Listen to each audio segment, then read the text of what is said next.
try natin kung puputok, no?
So ito yung valve, guys.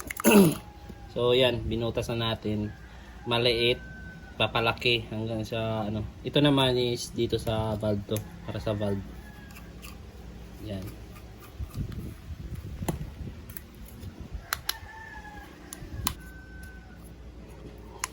So double na yan, guys, ah. Yan, oh. Yung sa ano niya. Wala. Sa dito sa ano, bandang puwitan niya. So dinoble natin para yun. Medyo makapal yung pagdidikitan natin ng female adapter. Yan.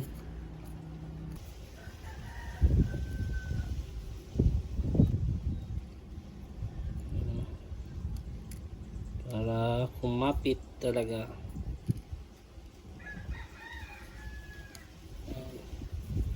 So medyo malakas kasi pag butane. So ang ginawa ko is ayan, double na yan. Yung sa puwitan ng Yakult, naka double na yan. Ito. Para ano, sure. Ayan. So dito tayo. Binatasan ko na lang dito, 4. So pinakauna tong divider, pangalawa, pangatlo, pang-4. So 4 yung ilalagay natin. Pagkatapos dumikit niyan, dito naman lalagyan natin dito sa loob para kabilaan. So dito naman, di ko na to pinakita yung kung paano ginawa kasi marami na akong tutorial nito. Madali lang naman to gawin eh. Yan, oh. Marami na akong tutorial nito. Ayan. Pasok nyo lang dito. Ayan. Pangatlo.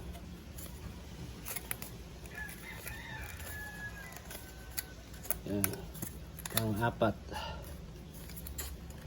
So pag wala kayong duct tape or pandikit dyan, pwede naman super glue or electrical tape, ganun, masking tape.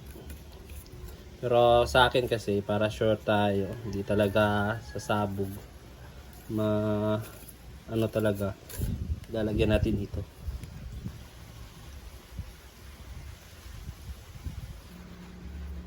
Ayan.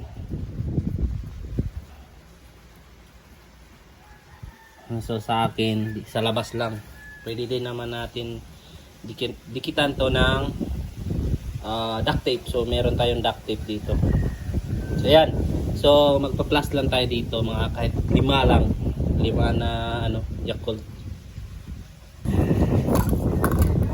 Cut na tayo. Oops. Yung handle nga pala nito, guys, is may nagawa na ako dito, ito. Yan. So may mga tutorial na din ako nito. Paano maglagay ng igniter sa tuigan. Marami na akong tutorial nito. Hindi ko na lang pinakita. Yan o. Klaro ba? So yung forma nito is ganyan. Ganyan lang.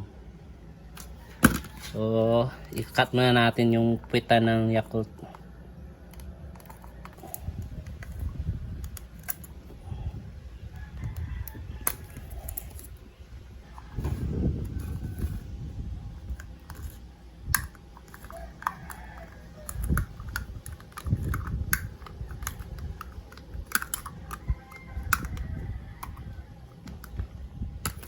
Yun guys, yan.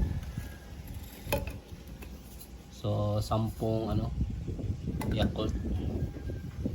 So nasa sa inyo kung pwede din add nyo pa para mahaba.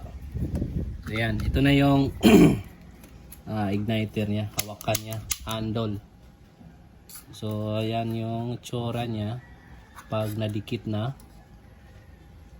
Tapos ito yung valve. Yan. Para sa butane. Yan. So yan, nabutasan na natin guys. So ipapasok natin yung dalawang wire. Ayan.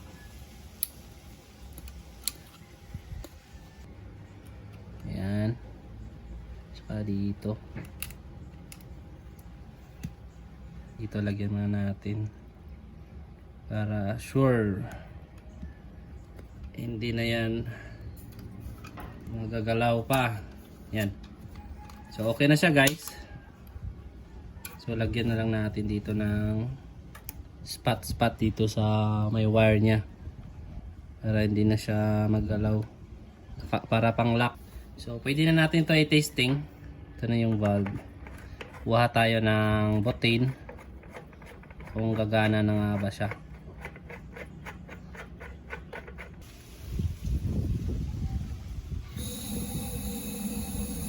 Yun lang oh.